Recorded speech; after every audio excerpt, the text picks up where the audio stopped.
Olá, pessoal! Estamos na nossa sexta live e hoje, nesta tarde, né, tão agradável, a gente vai receber uma super convidada, que é a Karina Fukumitsu, a doutora Karina.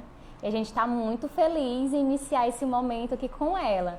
Vou convidá-la para já entrar aqui na nossa live. Então, guardar a sua presença aqui. Enquanto isso, pessoal, vão compartilhando, por favor, a live. Olá, boa tarde. Boa tarde, querida. Que coisa boa, tá certo. Eu fico tão feliz. Que bom que deu tudo certo aqui na nossa conexão. Seja muito bem-vinda. Estamos aqui nessa rede, né, de online, mas você seja bem-vinda a Caxias, que é a Oh, que nossa delícia. terra. E a gente está muito feliz aqui em nome de toda a Fundação Maurício Ivanini, em nome do nosso presidente Antônio Zilto, da nossa coordenadora Whitney Paula. A gente te recebe, te acolhe com muito carinho, com muita honra. Seja bem-vinda. Muito obrigada. Eu já fico bastante emocionada e me sinto muito em casa, né, em Caxias. Então, né, Isso. agradeço realmente o convite para fazer parte desse lindo livro. Realmente, assim, eu me senti muito honrada e privilegiada, né, por vocês cuidarem tão bem de mim. Estamos aqui para falar sobre o meu capítulo. Isso aí. E a gente está muito feliz com a vossa participação, que é de extrema importância para a gente. Todos esses capítulos foram pensados com muito carinho, e quando a gente enviou, né, o convite para as pessoas, e quando recebemos, né, o positivo lá, sim, a gente vai participar, a gente ficou muito feliz. São várias vertentes, né, como a proposta do livro traz, e trazer essa vertente escrita por você e a grandiosidade daquilo que você, né, trouxe para a gente, compartilhou com a gente, é muito importante. E que mais importante ainda, poder partilhar esse momento com várias pessoas. Essa é a proposta do nosso ciclo aí de diálogos, né? Nossa série, que já estamos na nossa sexta série aí, sexto momento aí do ciclo. E ter você hoje com esse diálogo super importante é maravilhoso. E aí a gente já sabe, né, o capítulo, apresentar aqui o capítulo, que é o capítulo 5, né, do livro, Em Busca do Colo que Cala a Dor do Abuso, Estratégias para Identificação e Prevenção da Morte por Suicídio. É uma temática muito sensível e a gente quer ouvir de você sobre como foi esse processo de escrita, sendo que você trouxe uma parte bem importante da sua vida, né? A gente ficou muito feliz com essa oportunidade de trazer na nossa obra um capítulo que é um capítulo da sua vida. É, E sinta-se à vontade para falar um pouquinho sobre esse processo de escrita. então, o processo eu quero realmente agradecer primeiro pelo privilégio de estar com vocês nessa obra, com essa diversidade de olhares, com essas diferentes perspectivas, e também agradecer por uma questão que eu acabei desenterrando, veja bem, uma memória que eu fiquei surpresa. Eu estava com muitas dificuldades, assim como eu tenho tido muitas dificuldades para escrever, porque agora eu cada vez mais estou comprometida com escritas que fazem muito sentido para mim. Então eu acredito que assim a Uhum. minha escrita tem sido cada vez mais visceral. E aí então um dos dias que eu falei, bom, eu vou escrever, né? Porque eu já estava chegando no prazo. E aí eu falei, eu vou escrever. E eu me lembrei não somente de toda a história que eu tenho na prevenção do Uhum. suicídio, na suicidologia, por ter uma mãe que tentou o suicídio, Uhum. mas eu comecei a me questionar, bom, o livro é sobre abuso, sobre Uhum. violência, sobre agressividade, e eu comecei a me perguntar qual é o lugar que eu tinha e o que eu ocupava em relação à agressividade. E para minha surpresa, como eu falei para vocês, né, eu desenterrei uma memória que realmente assim eu fiquei absolutamente travada. Então, a memória que poderia me ajudar a, né, destrinchar e a continuar no meu texto fez com que eu precisasse me mergulhar praticamente durante um mês na terapia, falando sobre esse Sim. assunto que eu tinha esquecido. E o que eu tinha Uhum. esquecido? O fato de eu ter apanhado durante um tempo da minha mãe com um chicote. E isso, assim, realmente foi uma marca, não somente física, mas uma marca de uma violência que até eu me emociono falando agora, porque assim, realmente eu tenho muito o que agradecer a vocês, porque a partir deste momento em que eu me vi, né, pronta para escrever, eu precisei digerir de uma maneira muito bonita e profunda e muito dolorida esta vivência. A minha mãe, um dia, eu adorava andar de cavalo, e a gente comprou chicotes, né? Que naquela época era possível a gente comprar, até por recomendação, era muito pequena.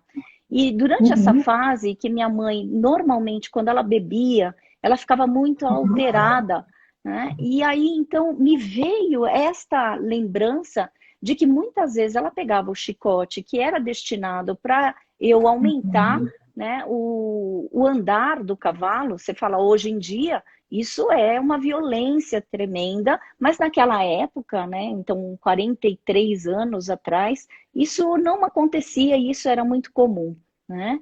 Então, para mim, quando eu me dei conta de que durante muito tempo, e principalmente quando ela estava bastante alterada, ela vinha com o chicote para bater em mim, para bater na minha irmã, eu fiquei assim, assim, falei assim, gente, será que eu estou tendo algum delírio, alguma memória, um lapso de memória, né? E eu perguntei para minha irmã, Tina, é verdade, né? Assim, porque eu só queria checar. Irmãos têm essa tradição, minha irmã principalmente, ela é uma querida que sempre me testemunha, ela foi também testemunha ocular e é uma pessoa que sempre me confirmou no meu sofrimento. E ela falou, é verdade, cara, né? Durante um tempo a gente apanhou com um chicote. E aquilo, para mim, foi cada vez sendo mais invasivo, foi perturbador. Eu posso confessar que escrever este capítulo não foi uma coisa fácil, inclusive para eu me lembrar das estratégias que eu tinha para eu fugir. E por isso que aí eu coloquei aqui o título, que saiu enorme, o título, mas não poderia ser diferente, Em Busca do Tá ótimo, Colo assim. que cala a dor do abuso. E estratégias, porque o fato de eu lidar com esta memória fez com que eu peguei uma colinha aqui, tá bom? Eu coloquei aqui, Sim, tudo bem. chicote é um instrumento que se utiliza para acelerar o caminhar dos cavalos. Depois dessa fase, em minhas cavalgadas, nunca mais utilizei o referido instrumento com os cavalos, pois a algoz se tornou a vítima. E a partir dessa experiência, pude confirmar o ditado do popular: pimenta nos olhos dos outros é refresco. A dor escancarada em minha pele pelas marcas do chicote levaram muito tempo para cicatrizar. Da mesma forma, em minha alma, as feridas também levaram uma temporada para serem assimiladas. Então, assim, olha só, é uma memória que eu tenho de praticamente 43 anos, né, que me fez conseguir olhar para a maneira como eu lidei com violência e principalmente qual era a estratégia que eu tinha, né? Quando a minha mãe tentava me bater, porque a estratégia eram duas, na verdade, duas estratégias. A primeira, eu correr para um armário, e era um armário que tinha no quarto da minha mãe, né? E esse armário eu podia trancar. Bom, uma criança, eu tinha 7 anos quando isso aconteceu. Então, assim, a sensação que eu tinha é que eu poderia me proteger e eu me trancava por dentro, só era possível trancar por dentro, e me escondia no cantinho desse armário. Só que eu não fui me dando conta que essa estratégia que eu tive, esse estratagema, me fazia ser mais espancada. Porque eu ficava acuada no cantinho, né? E ela me batia muito mais. Né? E aí eu comecei a ampliar as minhas estratégias, que eu aprendi a correr. E eu corria, né? A gente tinha lá na sala de estar, eu corria, né?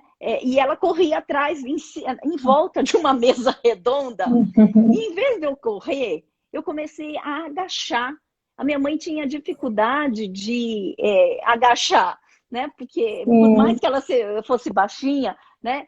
Então, assim, parecia que eu ficava correndo e tentando andar por baixo da mesa. E essa foi uma boa estratégia que eu tive.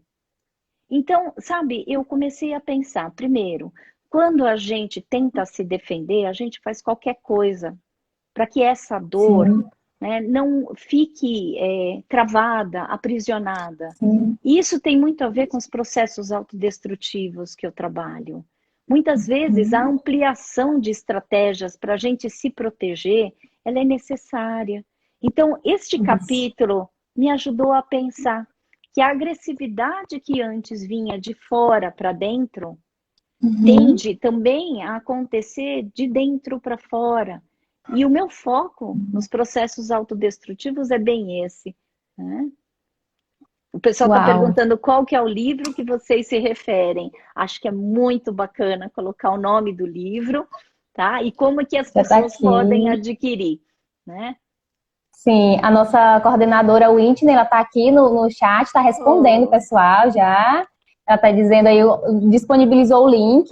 O link também está disponível na nossa bio. Então, quando você terminar aqui a live, você vai lá na descrição da bio, que tem um link que direciona diretamente para o site da CRV, da editora CRV. Quem é de Caxias, a gente já tem uma livraria aqui em Caxias, que já está disponibilizando os livros para venda. Então, quem é de Caxias já pode comprar aqui na Livraria Cultural. E quem é de fora pode comprar pelo site. isso eu acho bacana, né, Mônica? Porque assim, a Raquel Isso. aqui também está normal. Ela perguntou se travou. Muitas vezes, Raquel, e eu vou utilizar isso que você perguntou, às vezes a gente se sente travado. Meu capítulo, ele fala exatamente sobre isso.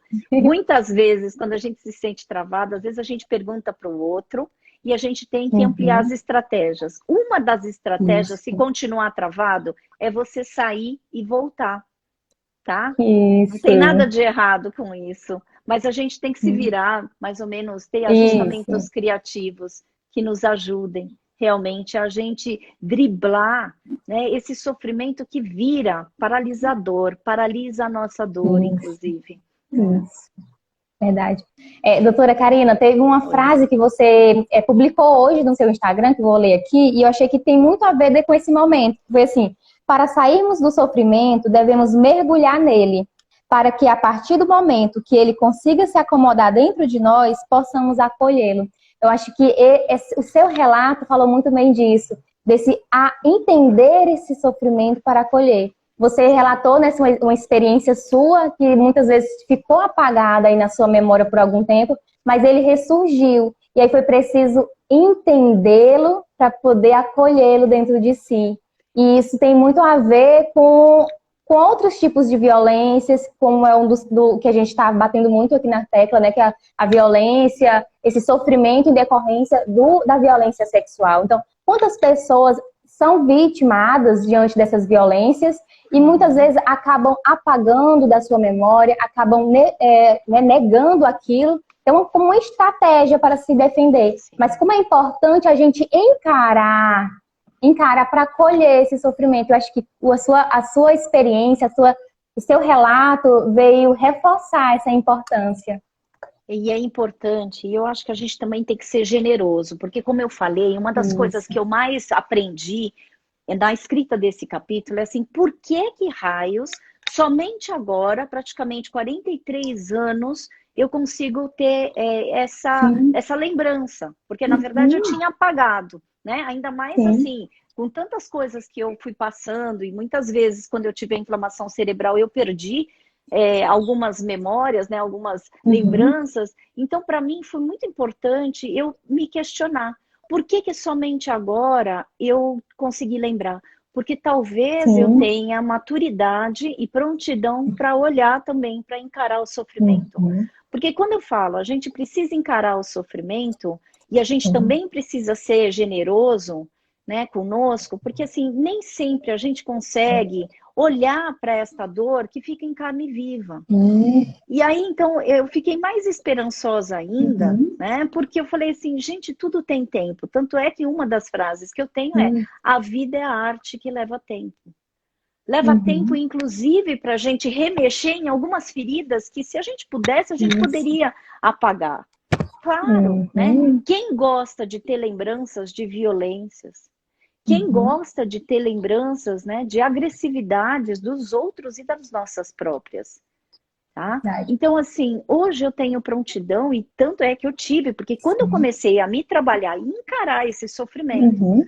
eu não podia mais negar, porque veio na minha memória, eu confirmei se realmente Sim. eu não estava delirando, se eu Sim. tinha tido isso mesmo com a Uhum. Tina, e que de fato, infelizmente, isso foi uma marca, e uma marca de violência gratuita, que vinha assim do nada, né? E eu comecei então a questionar para que a gente sofre violência a partir de conflitos Uhum. interpessoais, né? Para que a gente possa descobrir respostas para se defender. Né? E eu acho que a maior vantagem, e o que eu trago, então, muitas vezes, Uhum. principalmente com aquele que se autodestrói, é que quando a gente Sim. se cala, quando a gente percebe, a gente tem a vontade de encarar de frente, a gente tem Uhum. condições, né? Porque aí a gente tem que se valer de processos de psicoterapia, de processos de lugares que nos ajudam, de pessoas que nos amam e que nos nutrem, né? E aí, então, eu acho Uhum. isso muito importante, porque eu me fiz valer dos recursos para eu conseguir não me tornar uma pessoa amarga. Porque eu não estou Sim. me colocando como coitadinha, mas assim, a Uhum. vida de cavalo, né, durante uma fase, e a vida, né, de agressividade permanente, de ameaça, fez com Uhum. que eu pudesse entender, bom, ou eu vou crescer na dor e ser amarga, ou eu vou crescer na dor e vou aprender a extrair flor de pedra. E que assim, eu Sim. fico muito feliz porque, é lógico que eu tenho as minhas amarguras, mas eu me fiz a partir dessa reconciliação e dessa compaixão comigo, sabe? E eu acho que para eu não me autodestruir, né, mais do que, né, toda essa situação caótica de violência pode destruir. Por exemplo, é muito comum a gente ver entrelaçamentos de pessoas que foram abusadas sexualmente, cuja Uhum. agressividade veio de fora para dentro, que essas pessoas se Sim. calaram, não encontraram Uhum. estratégias para se defenderem, e Sim. aí então começam a pensar que a morte seria a única possibilidade, que aí então a gente cai no campo do meu foco de pesquisa e de estudo, né? Que Sim. muitas vezes, por falta dessa autocompaixão, como a Consolação está falando, Uhum. por falta Isso. dessa possibilidade da gente criar novos laços de generosidade, porque isso também é muito Uhum. importante, né? Porque para a Sim. gente sustentar toda a tragédia da agressividade alheia Uhum. em relação a nós, Isso. né? E a gente começar a acreditar que a gente não é a agressividade, que a gente não é Uhum. a violência, que Uhum. apesar da tragédia ter acontecido conosco, a gente também não é a tragédia, né, Mônica? Então eu acho que Isso. isso assim é o que eu tento trazer no meu capítulo, para convidar as pessoas, né? Tanto é que eu vou pegar mais uma colinha. A Pode trajetória pegar. a trajetória cujo solo foi permeado de fissuras que compuseram um período de escuridão é o argumento principal para que eu busque frequentemente a luz para iluminar meu reino do perdido e ampliar novas formas de acolhimento com o intuito de que as pessoas possam se sentir abrigadas e não obrigadas a viver. Isso quer dizer Nossa. que assim, é um convite que eu faço. A gente tem escolhas e a gente tem uma capacidade, primeiro, de correr, a gente tem a Isso. capacidade, sabe, de se esconder em alguns momentos e Uhum. ampliar as nossas estratégias para lidar com o sofrimento. Isso. A sua fala é muito sensível e muito me emociona. É quando você enviou o capítulo, eu li, né, junto com a Whitney, e a gente se emocionou muito com a sua fala e a sua existência, ela toca de uma maneira muito profunda as pessoas. E a gente admira muito o teu trabalho, o seu trabalho por isso. Quando você fala, né, a educadora dos pés descalços, né? Você toca de uma maneira muito sensível o solo da nossa existência, com as suas produções, com os seus relatos. E eu acho que uma das coisas que são mais potentes é porque é algo que você viveu. Você tem um domínio diante disso e acaba sendo esse exemplo. Porque não é coisas que você só estudou, são coisas que você viveu e você acaba sendo esse exemplo vivo para muitas pessoas. E acaba dando sentido de vida, acaba trazendo em nós esse desejo de poxa, a Karina, ela superou. Então, eu também posso conseguir superar minhas dores. Né? Toda a sua trajetória, quem conhece a doutora Karina sabe aí da sua trajetória desde a infância com sua mãe, que você já falou, sobre esse problema que você teve em 2014, não foi? Foi, da inflamação cerebral, da autoimune, né? inflamação, isso. Autoimune. E toda a sua trajetória, ela tem esses lados de sofrimento, mas você consegue mostrar que dá para tirar a florzinha daquela pedra, daquele. E isso é muito lindo, isso é muito importante. É uma mensagem que toca verdadeiramente as pessoas. Eu acho que seu trabalho nessa luta aí, né, da prevenção, da pós-venção, desses processos autodestrutivos, você tem feito um trabalho muito incrível e nós somos muito felizes por estar compartilhando esse momento com tantas pessoas. É um relato, é uma escrita que toca tanto os nossos corações e eu sei que muitas pessoas vão ser muito beneficiadas com esses relatos. Gente, comprem o livro, porque está muito maravilhoso. Doutora Karina, eu queria que você pudesse falar um pouquinho mais pra gente sobre essas estratégias diante, né, dessa identificação, dessa prevenção da morte por suicídio, diante desse sofrimento em relação ao sofrimento de violação sexual. Você tem uma experiência clínica, não sei se você já acompanhou algum caso nesse sentido. Como é para você acompanhar esses processos autodestrutivos em relação a essa identificação com o sofrimento em decorrência da violência sexual? Primeiro, uma das coisas que eu coloco, né, no capítulo, que é essa crença dessa pessoa não se calar. Aquele que foi abusado, ele acredita que se ele se calar, ele não vai mexer no vespeiro, né? E, na verdade, eu penso ao contrário, porque aquilo que não causa explosão em doença, causa implosão em suicídio. Então, o calar é realmente aquele tampão que muitas vezes acontece e que realmente a gente precisa sair do armário. Como o meu capítulo tem a ver com uma das estratégias que é sair do armário no sentido de não ficar enclausurada nessa prisão da violência, mesmo que seja sexual ou moral, qualquer tipo de violência não pode ser habitante, permanente na nossa vida. Precisa ser passageiro. Agora, para se tornar passageiro, a gente precisa aprender a abrir a boca e se comunicar com pessoas realmente que vão nos nutrir. Então, essa é a primeira estratégia. Permanecer no silêncio quando você é violentado, talvez não te adiante muitas coisas. Pelo contrário, né? Você precisa de alguém que seja testemunha ocular e que você possa descobrir maneiras de você realmente se defender. Uma das coisas que eu sempre trabalho no campo da prevenção é que eu acredito que existem grupos de vulnerabilidade ou pessoas em vulnerabilidade. E a vulnerabilidade significa quando você se sente atacado, quando você se sente desprotegido.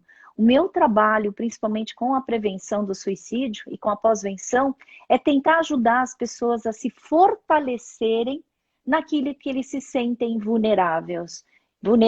Então, isso é muito comum eu ouvir relatos de pessoas que foram violentadas e acharem que elas foram as responsáveis por essa violência.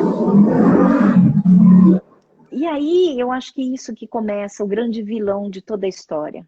Quando a gente acha que a gente tem a capacidade, inclusive, de sofrer a violência e se calar e ainda se achar o responsável por esta violência. Então, há uma inversão daquele que é o algoz, daquele que realmente é a vítima.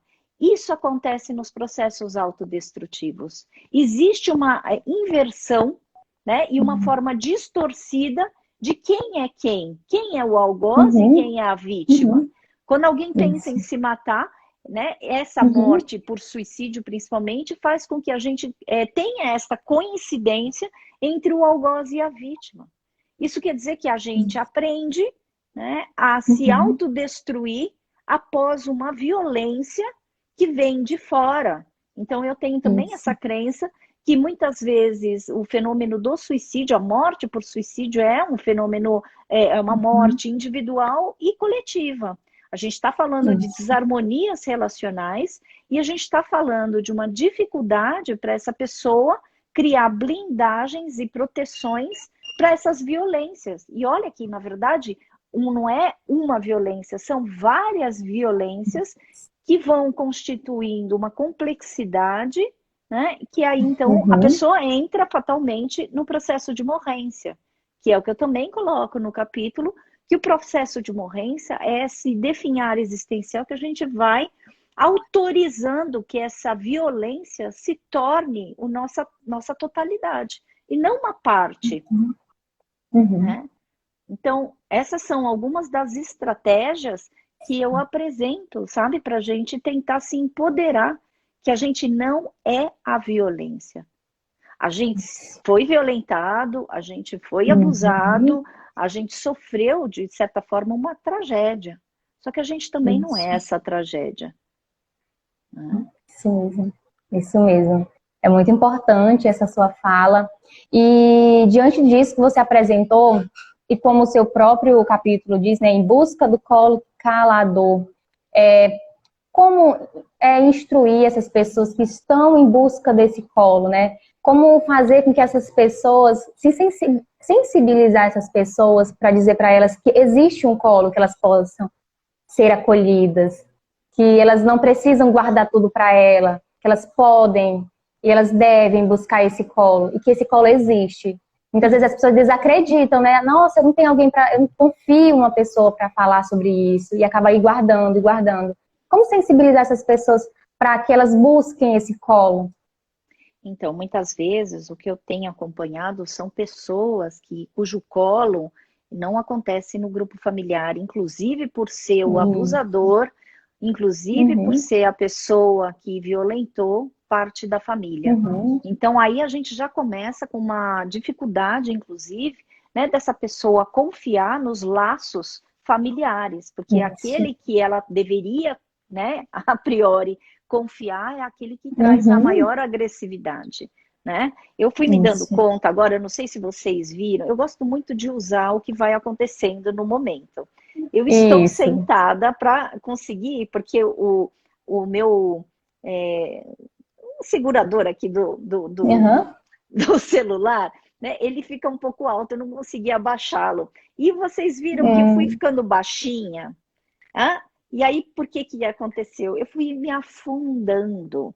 E quando você fala assim, muitas vezes, como é que a gente pode ajudar o outro, né, a não se calar e ele buscar colo? Eu fui me dando também possibilidades de me colocar várias almofadas, porque eu sei que isso poderia ter acontecido, né? Eu acho que até pelo meu gerenciamento de crises, eu fui colocando estratégias e coisas que foram me ajudando. Então, não sei se vocês viram que eu dei uma levantada aqui, porque eu estou embaixo de 2 almofadas. Eu coloquei embaixo de mim 2 almofadas. O que é esse exemplo que eu estou trazendo para você? Muitas vezes a gente acha que o colo não vem de outras pessoas, e às vezes não vem mesmo. Ou a gente idealiza que o colo tenha de vir de outras pessoas.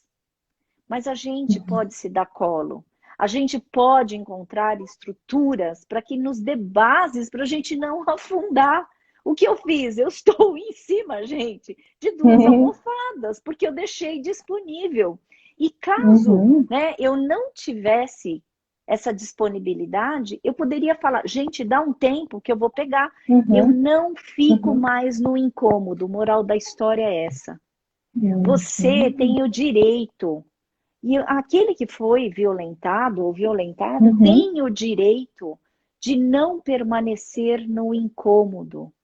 Isso quer dizer que a gente tem que encontrar recursos, não necessariamente que o outro vai oferecer e vai prover, porque muitas vezes quando a gente se coloca nessa situação de ser violentado, lógico que a violência ela vai impactar, vai trazer consequências que são inúmeras, né? Mas em algum momento você vai encontrar recursos que te deem essa sustentação para você ficar mais alta. Eu estou aqui agora com vocês mais alta, eu não estou assim, acuada, incomodada, você entendeu? E desde a minha inflamação cerebral, eu tenho me tornado aware dos meus incômodos. Olha, Mônica, hoje eu não me autorizo a ficar muito nos meus incômodos, sabe? E se eu tô incomodada, eu mudo de rota, eu faço diferente. Porque isso é uma coisa que traga a gente, né? Assim, é um jeito, uma energia que puxa a Uhum. gente, que dá até medo. A gente tem que ter medo de se afundar de Uhum. novo, sabe? Isso. Então, a ideia é essa, né? Vou fazer mais uma colinha aqui. Se a porta de entrada da violência foi pelo corpo, a porta de saída e de comunicação também é via corpo, mas Nossa. infelizmente em forma de adoecimento. Como dito em estudos anteriores, é preciso ter agressividade para se proteger. Às vezes, quando temos muito rancor, ódio, desprezo, devemos colocar para fora. Penso que se não há explosão, haverá implosão. O suicídio é uma explosão implosiva, pois o algoz é a mesma pessoa que a vítima. Vejam bem. Nossa. Então a gente tem o direito a esse colo, mas esse colo não pode ser, né, um colo que a gente idealizou, Isso. né? Precisa ser o colo que a gente pode se dar. Essa sua fala é muito importante, né? Esse colo que nós devemos nos dar. Muitas vezes a gente terceiriza esse colo, acha que o colo só pode ser o outro, que é o outro que deve, é o outro que deve vir me acolher, é o outro que vai... E aí não, a gente entende que nós somos o nosso próprio colo muitas vezes. Quando você fala sobre essa desobrigação, né? Eu me desobrigo de permanecer nesses locais que não me favorecem, que não me causam um bem-estar. E como isso é importante e como isso precisa, né, ser algo que as pessoas tomem também para si. Quantas pessoas elas se obrigam a permanecer dentro das situações de violência? Quantas pessoas se obrigam a permanecer? E essa sua fala vem muito nos convocar, né, a nos desobrigar dessas situações de violência, sejam elas quais forem. Muito E sensível a assim, sua a fala. gente precisa se libertar, sabe? Eu acho que tem muitos processos autodestrutivos, inclusive essa ideia da gente ficar no incômodo por muito tempo, realmente não é uma ideia que pode nos libertar, pelo contrário, nos aprisiona. Isso quer dizer que você pode ter alguma escolha. Você fala assim, escuta, eu vou ter tempo suficiente na vida, porque é isso que eu ganhei de bônus de vida, e sendo educadora dos Uhum, pés descalços, é assim, na oportunidade que eu tiver para eu ficar em pé com os meus próprios pés, eu ficarei, sabe? Porque assim, ninguém uhum, mais vai poder, e assim, uma das coisas que eu mais queria era terceirizar a minha uhum. paralisia, a minha dificuldade, os meus lapsos, né, de memória, os meus esquecimentos, as minhas dores, né? Agora, eu penso assim, se com 7 anos eu apanhei de chicote, aquelas marcas ficavam fortes, ficavam. E normalmente era nas costas, porque eu sempre saía correndo, Uhum. então a minha mãe batia Vai sempre. tudo nas costas. E assim, toda a agressividade dela, porque também ela estava lá, né, Uhum. também com muito álcool, né, no corpo dela, quer dizer, eu não posso criticar a minha mãe, foi a maneira como ela podia Sim. estar naquela situação. E aí foi muito Uhum. interessante que eu coloco no capítulo. Parece que do nada eu recebi essas chicoteadas e do nada também ela parou. Só que não foi. Por quê? Quando ela começou a se dar conta do que ela fazia conosco, é aí que começaram as tentativas de suicídio. E aí, isso que eu comecei a perceber, que essa agressividade Uhum. que ela colocava lá fora, mesmo que sendo pra gente, ela começou a reinvestir e redirecionar para ela, sabe? Então a gente vê, e por isso que o meu trabalho é muito esse olhar, essa observação para onde vai a agressividade. Porque a agressividade, ela precisa, e a Gestalt terapia, ela precisa estar a serviço da gente conseguir destruir os incômodos, destruir as situações inacabadas, né? E destruir aquilo que Isso. está interrompendo o nosso processo de Uhum. vida, de fluidez, né? Nossa, é exatamente isso. E suas palavras tocam muito a gente. E aqui tá tendo muito comentário, as pessoas estão adorando. Ai, Todo que mundo bom, dizendo, gente. Karina, maravilhosa, um prazer ouvi-la. Barroso Denise que disse. E aqui tem a Consolação Diógenes, ela falou assim, quem me ofendeu? Por que me ofendeu? Devo ser escravo do meu agressor? Então, isso é bem interessante a ser comentado, né? Devemos ser escravo desse agressor? Talvez esse agressor também é uma pessoa que foi agredida, é alguém também que está em sofrimento. Agressividade vital, e assim, quando a Consolação traz, assim, é muito bonito, eu gosto muito dela, olha Uhum. lá, né? É, acho que a gente precisa pensar assim, quando a gente começa a se indignar, tanto é que uma das fragmentações que eu coloco no processo de morrência é essa falta, essa perda da indignação. E é assim, quando Isso. a gente começa a se indignar, aqui eu não quero Uhum. ficar mais, esse não é o meu Uhum. lugar, né? Eu não preciso Uhum. ocupar esse lugar que me deixaram, eu me recuso, e aí a gente tem uma certa Uhum. indignação, e é assim, uma Isso. certa energia, inclusive, por isso que a agressividade é vital, porque é uma energia para falar aqui não mais. Né? Quando a gente Uhum. tem essa possibilidade de investir essa energia agressiva para falar aqui não mais, eu começo realmente a me blindar. E aí, não é o que o outro vai fazer comigo, mas é aquilo que eu vou me autorizar a ser feito Uhum. comigo, né? Então, assim, eu Isso. gosto muito dessa perspectiva, que é uma perspectiva sartriana, que fala que é o que é importante é o que você faz com o que é feito de você. Karine está Isso. falando que não entendeu. Ah lá, vamos lá de novo, vou tentar me fazer mais clara. Muitas vezes, quando você fica indignada, por que que eu tenho que me acostumar a apanhar? Por que que eu tenho que me acostumar a ficar nesse lugar de ser violentada? Para que que eu preciso ficar?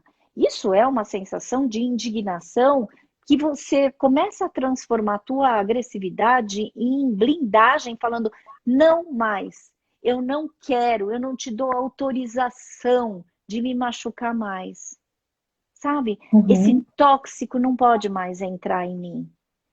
Então, não sei se eu me fiz clara, Karine, mas assim, a ideia é que a gente realmente passe por uma noção, uma sensação e um sentimento de eu não quero mais.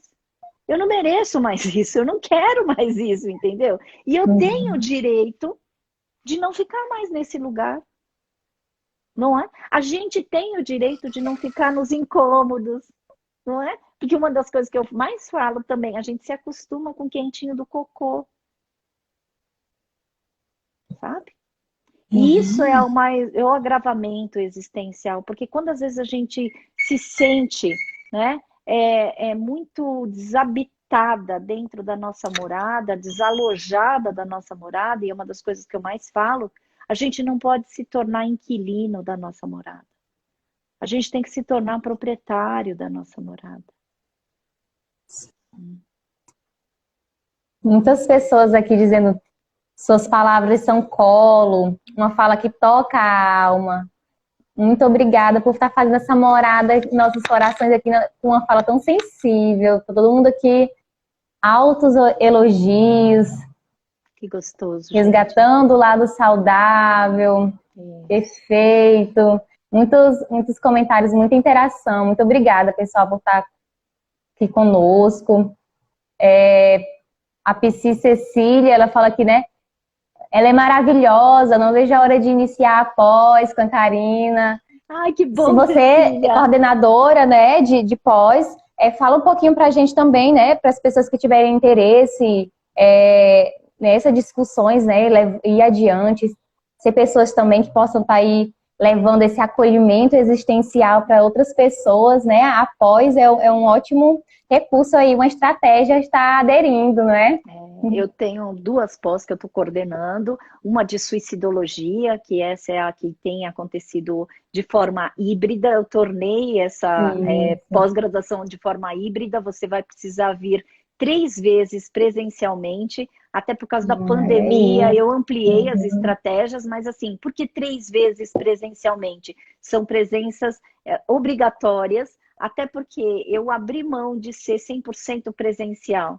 Tá? Então, assim, Isso. gostaria realmente que você viesse, porque aqui para São Paulo, que acontece em São Paulo, uma vez por mês, 18 meses, Então, tornei híbrida nos outros meses que não forem esses 3 obrigatórios, que serão as 3 aulas que eu vou dar, junto com alguns professores, né? E assim, são 3 vezes e os outros 15 meses você pode fazer online, porque na verdade a gente vai fazer de forma híbrida, o professor muitas vezes vai lá na USCS e a gente vai gravar e vai ficar ao vivo esta aula acontecendo normalmente comigo.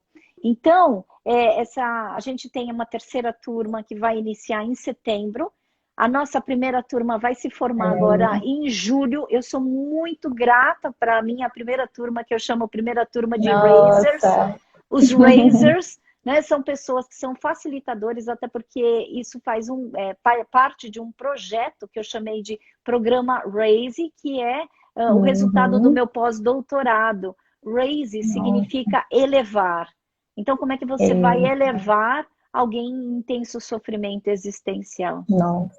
Então, muito legal. Essa questão da...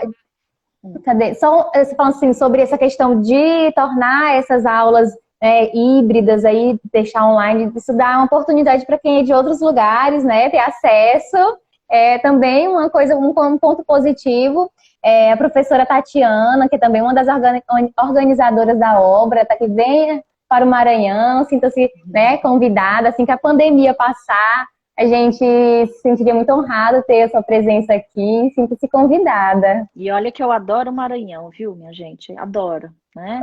Beleza. E assim, realmente essa possibilidade de eu ter transformado em modalidade híbrida, né, fez com que a gente expandisse. Então, eu tenho alunos que são, né, da Alemanha, dos Estados Unidos, de todo o Brasil. Isso deu realmente uma possibilidade da gente ampliar.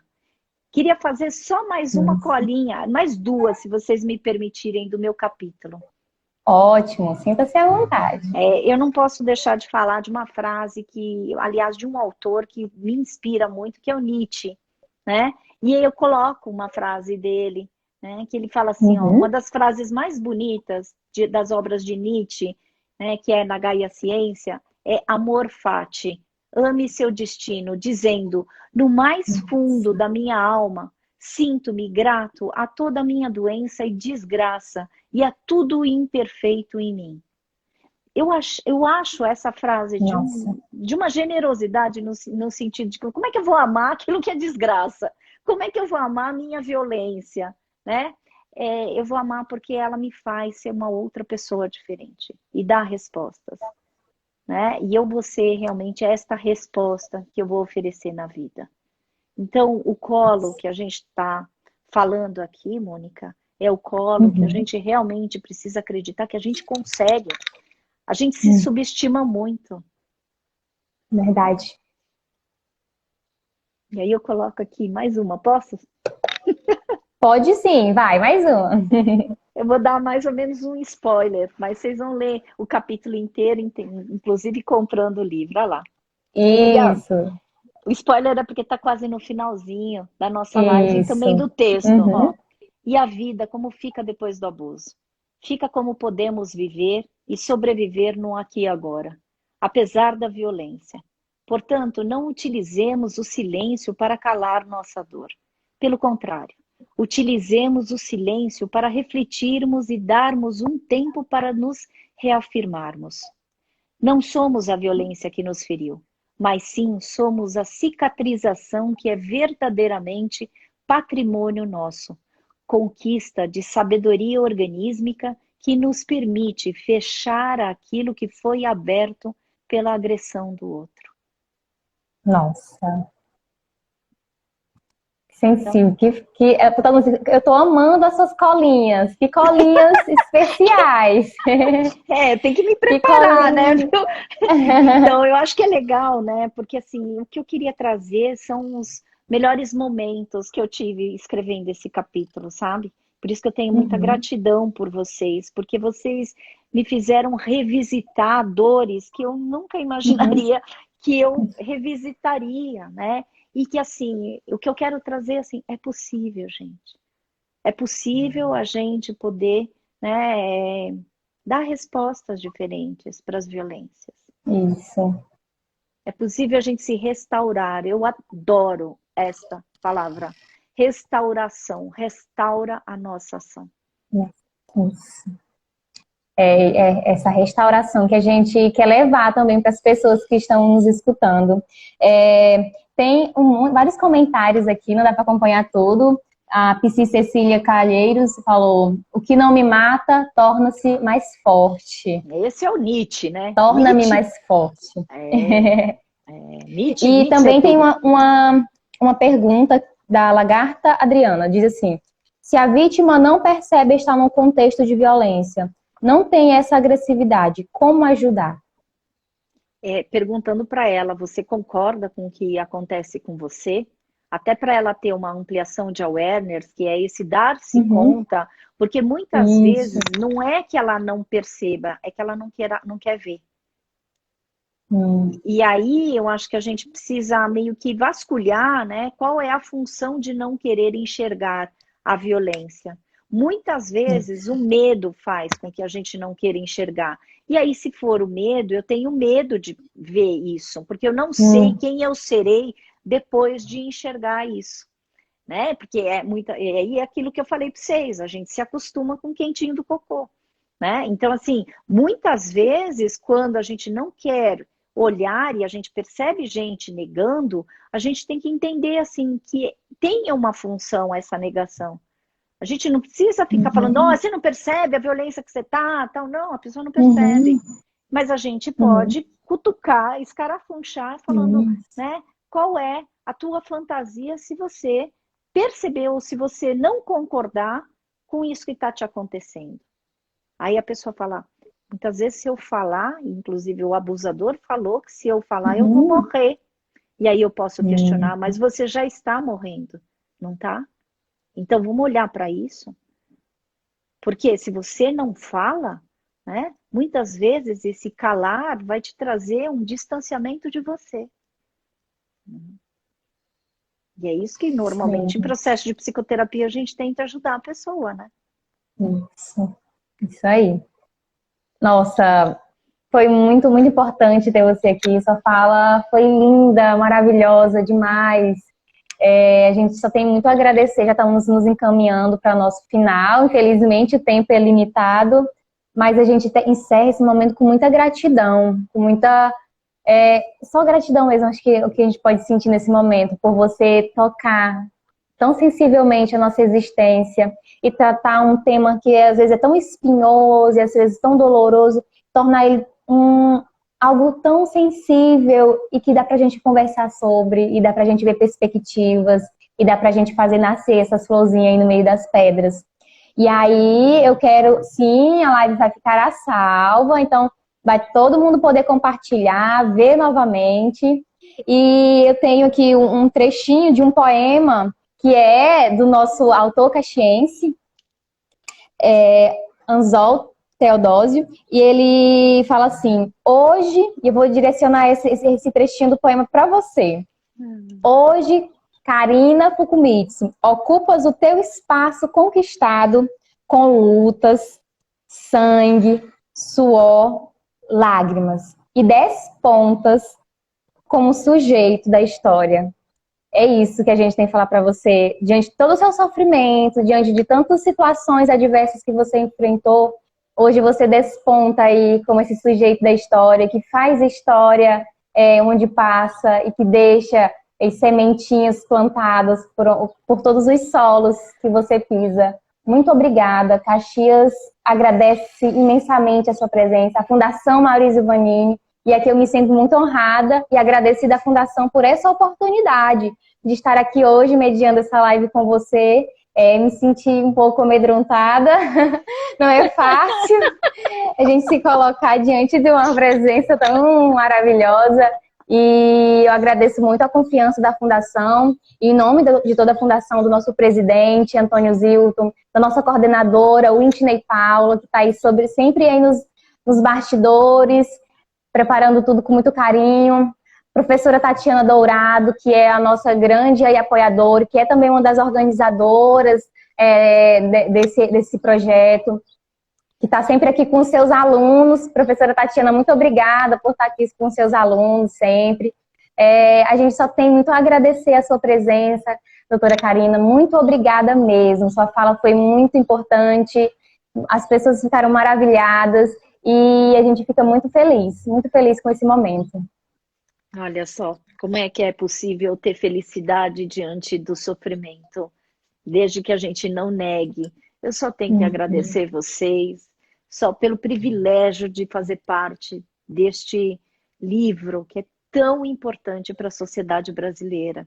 Tá? Então, olha, gratidão pelas palavras, adorei a poesia dedicada, né, nesse momento para mim, e adorei ter o privilégio de ter você como mediador e a pessoa que me acolheu, Mônica. Tá? Gratidão. Me sinto honrada. A Whitney, nossa coordenadora, tem que... Muito obrigada, doutora Karina, extremamente fascinante. Cada palavra vem do seu coração, nos acolhe, contagia, nos encanta. Oh, meu Deus, coisa linda! Whitney. É isso, estamos todos encantados com a sua presença, muito felizes. Professora Tatiana agradecendo, todo mundo comentando. Nosso presidente, o aprendizado e o suporte percebido no diálogo da Karina me permite afirmar que a força que cada um carrega em si é muito maior e mais forte do que imaginável. Você é capaz de superar os teus obstáculos. Isso mesmo, nosso presidente. Oh, parabéns, gente. Parabéns para todos vocês, parabéns para nós que estamos juntos, aliados a essa questão da esperança, né? Fico absolutamente emocionada e agradecida. É muito bom, né? Oh, vida, vida que continua. Isso é muito lindo. Isso. Ó, suas cartinhas estão fazendo efeito por aqui, tá? Aproveito para fazer a propaganda. Eu vou aproveitar esse momento aqui, já enquanto estudante, enquanto acadêmica, que eu estou aqui no finalzinho da graduação. Os seus recursos, os seus materiais, eles chegam na gente, eles fazem muito efeito. Eu tenho usado essas cartinhas aí nos meus estágios, nas minhas intervenções, e elas têm feito muito bem para mim, enquanto a pessoa que está usando como instrumento, e eu tenho visto esse efeito que as suas cartinhas elas causam na vida das pessoas. Que você siga com esse propósito de fazer a diferença e sigamos sempre convictos, né? Que se tem vida, tem jeito. Se tem vida, tem jeito. Ai, que coisa gostosa, Mônica, de você estar com as minhas cartas, com as minhas palavras. Olha, quem quiser tá na minha loja virtual www.setemvidatemjeito.com.br, tá? Isso aí. E o nosso livro, mais uma vez reforçando, está na editora do CRV, no site da editora. Então você pode acessar aqui a descrição da nossa bio aqui do Instagram e você vai ter acesso direto lá ao material para você adquirir. É um livro que foi pensado com muito carinho, que tem grandiosas participações, que abarca em várias vertentes e que a gente possa seguir juntos nesse acolhimento ao sofrimento e nessa prevenção desse sofrimento em decorrência das violências sexuais. Muito obrigada, muita gratidão. A gente encerra esse momento muito felizes. E nos acompanhe, nossas lives continuarão acontecendo, teremos outros convidados, mas não nos abandonem, tá? Beijo para todo mundo. Tchau. Tchau, gente. Até. Até.